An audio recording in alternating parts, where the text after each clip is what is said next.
Is there a good tourer 500 km in a day? Please elaborate on Hero's reliability and build quality compared to Honda. What's up YouTube? Welcome back to another video on the Xpulse 200. So in this video I'm gonna answer the top question that you've asked on the Xpulse 200.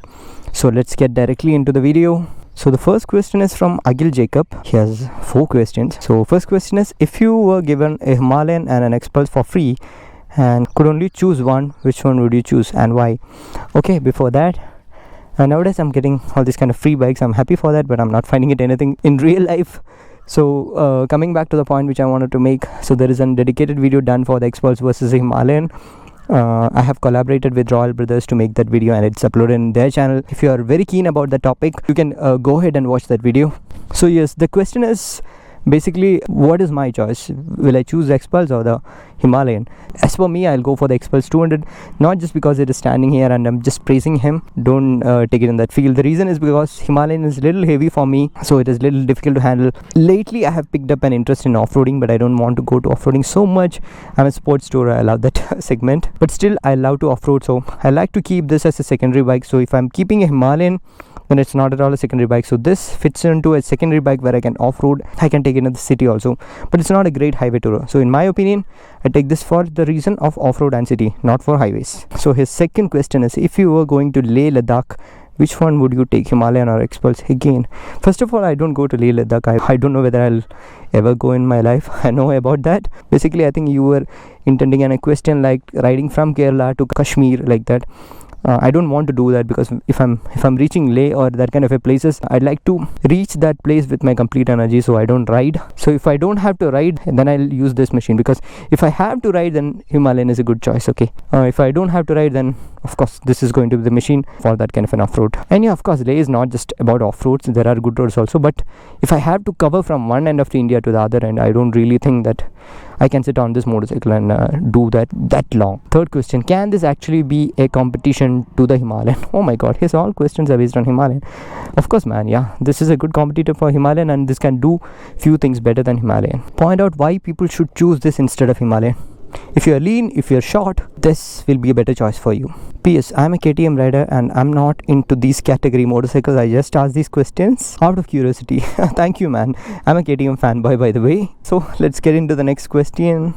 It's from Chandan. Is there a good tourer 500 km in a day? In my opinion, no man. It's not a good tourer. Good tourer in the sense, it's not a good tourer for highways. If you're having bad roads, then it's a good tourer. But if you're onto a highway and you want to complete 500 km in a day, it's little difficult on the stock conditions. The seats are not so much plushy. It doesn't give you much of a back support, so you might have to change the seat and make it plushy, and the engine is not that punchy to ride the motorcycle in say 100 to 110. So it is like the top end of this motorcycle, so not definitely a good tourer if you're considering to ride 500 kilometers a day. So in my opinion, I won't take it for sure. So the next question is from Advait. Question is, I own Impulse for last 7 years. Should I upgrade to this or Himalayan, or should I invest a Charisma engine for my Xpulse? So in my opinion, I'll tell that if you are upgrading from an Impulse to Xpulse, there is not really a big difference man. It's a slight difference. You will get saturated.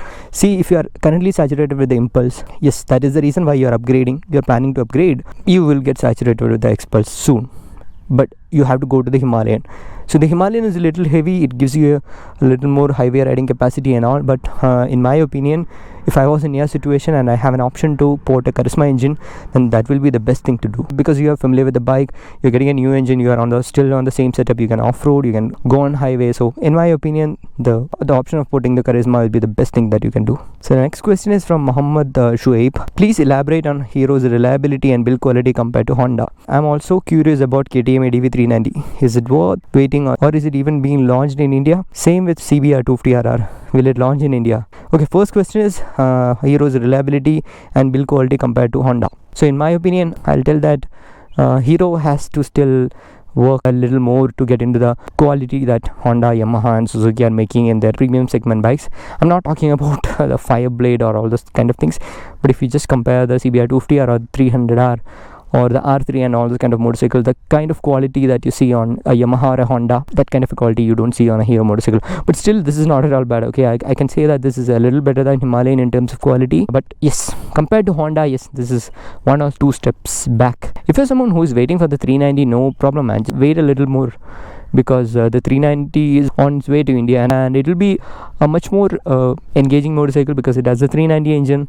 I hope KTM will be tuning that engine for the off-road purpose. Still a good highway tourer, going to be a good highway tourer, a good off-roader. So all these are theory.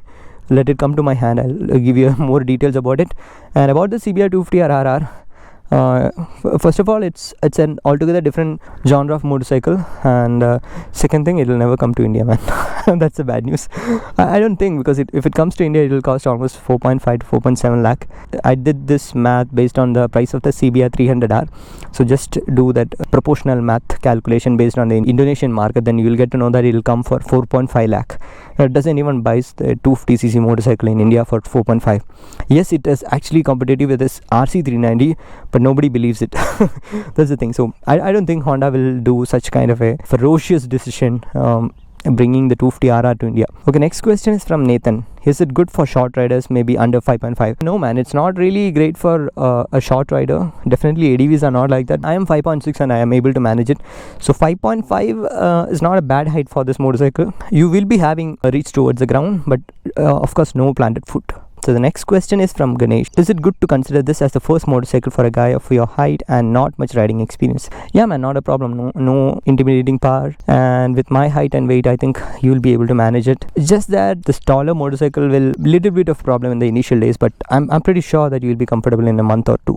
No problem. Next question is from Captain Prince 451. As it's very difficult to find a decent bike for tall riders in this price range, do you recommend this bike for tall riders? In fact, yes, I'll recommend this for tall riders. One reason is because it is taller. Another modification which I wanted to see if a tall guy is going to this motorcycle is that it should have a taller handlebar. So with this handlebar, I have the correct reach. So I'm not a tall guy. So if a tall guy is coming to this motorcycle, then probably he wanted handlebar to be a little bit raised, especially when he goes for off-roads. Otherwise, yes, no problem. Next question is from Ayush. Can it be a single bike in your garage fulfilling all your needs unless you are track enthusiast? Of course, this cannot be taken into track. City riding, I'll say that it's a perfect bike. Off-road also, perfect bike. But if you're planning to have this for highway tours, then it's not a good idea. If you don't have too much of highway riding, then it's a bike that you can keep for all of your purpose. But if highway is something that you're gonna do more, then probably not the best bike to have in your garage. Okay guys, that's it with the top questions on the Xpulse 200. I hope you like this video, and I'll be posting about other motorcycles in the community tab. So if you are interested, see those posts and comment down your questions about it. So as always, show some love in the form of likes and comments. See you in the next video. Until then, bye bye.